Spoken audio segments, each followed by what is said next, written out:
किशोरियों में खून की कमी और एनीमिया की रोकथाम। इस मॉड्यूल में आपका स्वागत है।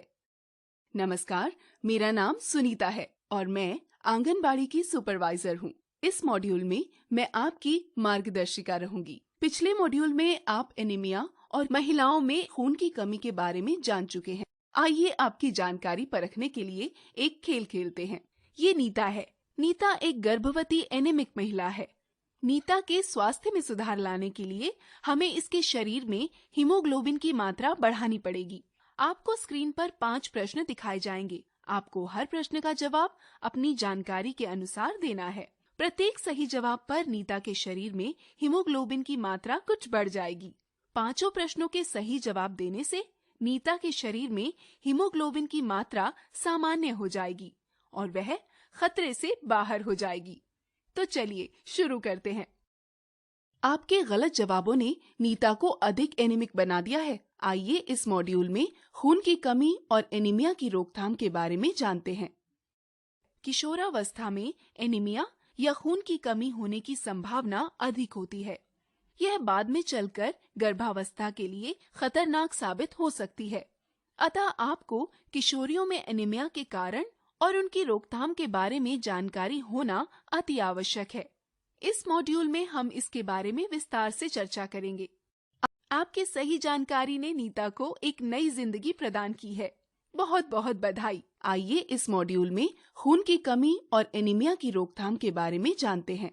किशोरावस्था में एनीमिया या खून की कमी होने की संभावना अधिक होती है।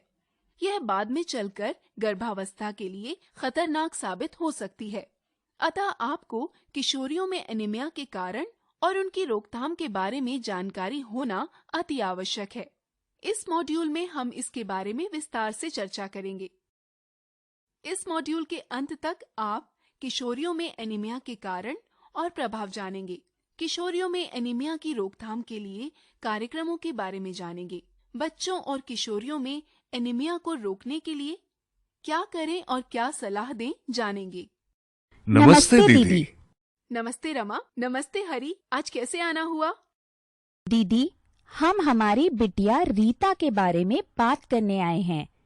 आप तो रीता को काफी समय से जानती है। आपने तो देखा ही होगा कि वो कितनी चंचल है, परंतु कुछ समय से उसके व्यवहार में काफी बदलाव आया है। साथ ही वो काफी थकी हुई और कमजोर महसूस करने लगी है। हमें उसकी बहुत चिंता हो रही है। मुझे समझ में आ रहा है कि क्या हुआ होगा। आपको चिंतित होने की जरूरत नहीं है।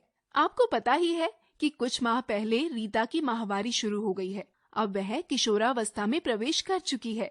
इसकी वजह से उसके व्यवहार में परिवर्तन आया है। साथ ही हर महीने खून जाने की वजह से उसके शरीर में आयरन की कमी हो सकती है, जिससे वह थकान महसूस करती है। इसलिए आपको उसके खान पान पर विशेष ध्यान देना चाहिए। हमें उसे खाने में क्या देना चाहिए? किशोरियों में एनीमिया को रोकने के लिए और शरीर में ज्यादा से ज्यादा खून बने, इसके लिए खाने में ऐसी चीजें खाएं जिसमें आयरन की मात्रा अधिक हो, जैसे कि स्थानीय हरी पत्तेदार सब्जियां जैसे पालक, मेथी वगैरह। नींबू के साथ बाजरा या रागी जैसे अनाज, कुछ सेम फलियां और सूखे मेवे यानी बादाम, मूंगफली आदि खाएं। नींबू, आंवला जैसे खट्टे खाद्य पदार्थ खाने में शामिल करें, जिससे आयरन को पचाने में मदद मिलती है। अमरूद, संतरा जैसे फल विटामिन सी बढ़ाने में मदद करते हैं। भोजन या आयरन की गोली खाने के 1 घंटे पहले या बाद में चाय कॉफी ना पिएं, क्योंकि ये शरीर में आयरन को पचाने नहीं देते हैं। अगर कैल्शियम की गोली खा रहे हैं तो कैल्शियम की गोली सुबह खाएं और आयरन की गोली शाम के भोजन के बाद खाएं। यदि कैल्शियम को आयरन के साथ खाया जाए तो वह आयरन के पाचन में बाधा उत्पन्न करता है। शरीर में बने खून का कम से कम नुकसान हो, उसके लिए पेट के कीड़े मारने वाली गोलियां एल्बेंडाजोल लें। मासिक धर्म के दौरान आ रही समस्याओं की नजदीकी स्वास्थ्य केंद्र में जांच और इलाज कराएं। बवासीर जैसे रोगों का तुरंत इलाज कराएं। मलेरिया का जल्दी और पूरा इलाज कराएं। दीदी, किशोरियों में अनीमिया को रोकने के लिए क्या करना चाहिए? किशोरियों में एनीमिया से बचाव और रोकथाम के लिए बहुत से कार्यक्रम चलाए जा रहे हैं। सरकार की तरफ से किशोरियों के लिए आयरन की गोलियों का वितरण होता है। स्कूल जाने वाली किशोरियों को हर हफ्ते स्कूल में एक आयरन की गोली दें। स्कूल ना जाने वाली किशोरियों को हर हफ्ते आंगनवाड़ी के केंद्र पर एक आयरन की गोली दें। इसी तरह सरकार द्वारा पेट के कीड़े मारने वाली दवाई भी दी जाती है। किशोरियों को स्कूल में और आंगनवाड़ी केंद्र में हर 6 माह में पेट के कीड़े मारने वाली गोली दें।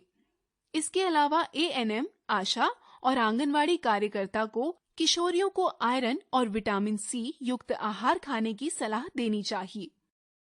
हमारे देश के 10 में से लगभग 5 बच्चों में एनीमिया पाया जाता है। अधिकतर आयरन की इस कमी की भरपाई किशोरावस्था तक भी नहीं हो पाती। किशोरियों में आयरन की कमी की वजह से एनीमिया ज्यादा पाया जाता है, जिसकी वजह से आगे गर्भावस्था के दौरान कठिनाइयां होने और बच्चों के कमजोर पैदा होने की संभावना रहती है। यह एक बड़ा ही खतरनाक चक्र है जिसे हमें तोड़ना होगा। किशोरियों में एनीमिया के कारण कुछ इस तरह हैं। 1. बचपन से चली आ रही आयरन की कमी का पूरा ना होना। 2. 13 वर्ष की आयु के आसपास किशोरियों में माहवारी शुरू होती है और माहवारी में वो हर माह नियमित तरीके से खून खोती हैं। 3. पेट में खून चूसने वाले कीड़ों का पड़ना। 4. बार बार दस्त, खांसी, जुकाम, बुखार जैसी बीमारियों का होना, किसी गंभीर बीमारी का होना। इसके अलावा हमारे यहाँ बेटियां काफी छोटी उम्र से ही घर के कामकाज में हाथ बटाने लगती हैं, पर उन्हें उसके मुताबिक पौष्टिक एवं भरपूर खाना नहीं दिया जाता और ना ही उसके लिए प्रेरित किया जाता है। किशोरियों में एनीमिया हमारे समाज के भविष्य के लिए बहुत खराब है। इसी के साथ हमारा यह अध्याय समाप्त होता है। एक बार फिर से देखते हैं हमने आज क्या सीखा। किशोरियों में आयरन की कमी की वजह से एनीमिया ज्यादा पाया जाता है। किशोरियों को हर हफ्ते आंगनबाड़ी केंद्र में एक आयरन की गोली दें। स्कूल जाने वाली किशोरियों को हर हफ्ते स्कूल से एक आयरन की गोली दें। किशोरियों को स्कूल में और आंगनबाड़ी केंद्र द्वारा हर 6 माह में यानी वर्ष में 2 बार पेट के कीड़े मारने वाली गोली दें। धन्यवाद। आप ये मॉड्यूल सफलतापूर्वक पूर्ण कर चुके हैं। अब आप अगला अध्याय आरंभ कर सकते हैं।